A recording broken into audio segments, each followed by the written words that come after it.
જય શ્રી કૃષ્ણ ભાઈઓ અને બહેનો. આજે આપણે જાણીએ છીએ તારીખ 29/8/2024 રોજ આવતી અજા એકાદશી.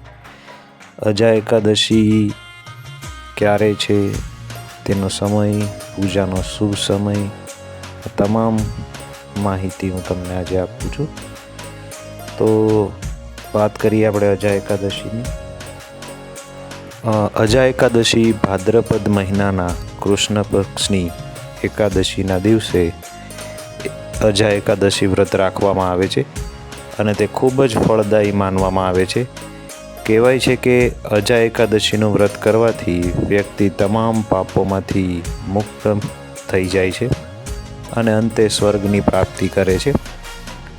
ધાર્મિક શાસ્ત્રો અનુસાર અજા એકાદશીનું વ્રત કરવાથી અશ્વમેઘ યજ્ઞનું ફળ પ્રાપ્ત થાય છે.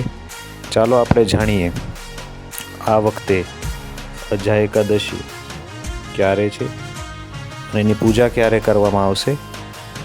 તો અજા એકાદશી વૈદિક કેલેન્ડર અનુસાર ભાદ્રપદ મહિનાના કૃષ્ણ પક્ષની એકાદશી 29 ઓગસ્ટના રોજ સવારે 1:19 વાગ્યે શરૂ થશે અને 30 ઓગસ્ટના રોજ સવારે 1:37 વાગ્યે સમાપ્ત થશે.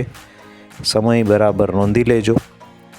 ઉદય તિથિ અનુસાર અજા એકાદશીનું વ્રત 29 ઓગસ્ટ ગુરુવારના રોજ કરવામાં આવશે. અજા એકાદશીનો શુભ સમયની જો આપણે વાત કરીએ તો અજા એકાદશીના દિવસે ભગવાન વિષ્ણુની પૂજા કરવામાં આવે છે અને આ દિવસે પૂજાનો શુભ સમય સવારે 6:06 થી સવારે 10:53 સુધીનો રહેશે. શુભ મુહૂર્તમાં પૂજા કરવાથી વ્યક્તિને શુભ ફળ પ્રાપ્ત થાય છે અને અજા એકાદશીના વ્રતના પારણા બીજે દિવસે એટલે કે 30 ઓગસ્ટ શુક્રવારના રોજ સવારે 7:49 થી 8:40 વચ્ચે કરવામાં આવશે. અજા એકાદશીનું વ્રત કરવાથી મોક્ષની પ્રાપ્તિ થાય છે.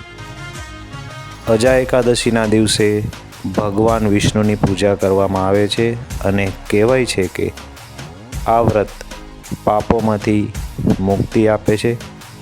ધાર્મિક શાસ્ત્રો અનુસાર અજા એકાદશીનું વ્રત કરવાથી વ્યક્તિ મોક્ષની પ્રાપ્તિ કરે છે અને વૈકુંઠમાં સ્થાન મેળવે છે. આ વ્રત એટલું અસરકારક છે કે તે માત્ર તેની કથા સાંભળવાથી વ્યક્તિને કઠોર તપસ્યા અને અશ્વયજ્ઞ એટલે કે અશ્વમેઘ યજ્ઞ જેવું જ પુણ્ય ફળ આપે છે. તો આ હતી આજની ધાર્મિક વાત અજા એકાદશીની. અજા એકાદશી ક્યારે છે, તેનો શુભ સમય શું છે અને અજા એકાદશીનું વ્રત કરવાથી મોક્ષની પ્રાપ્તિ થાય છે. તમામ વસ્તુ જે હું જાણતો હતો તે શાસ્ત્રો મુજબ મેં આપને કહી છે. આશા રાખું કે આ વાત તમને ગમી હશે. આવી જ ધાર્મિક ચર્ચા, ધાર્મિક માહિતી માટે આપણી ચેનલને લાઈક કરી, શેર કરી, સબસ્ક્રાઈબ કરજો. જય શ્રી કૃષ્ણ. ભગવાન સૌને સુખ, સમૃદ્ધિ અને શાંતિ આપે તેવી ભગવાન વિષ્ણુના ચરણોમાં હૃદયપૂર્વક પ્રાર્થના. જય શ્રી કૃષ્ણ.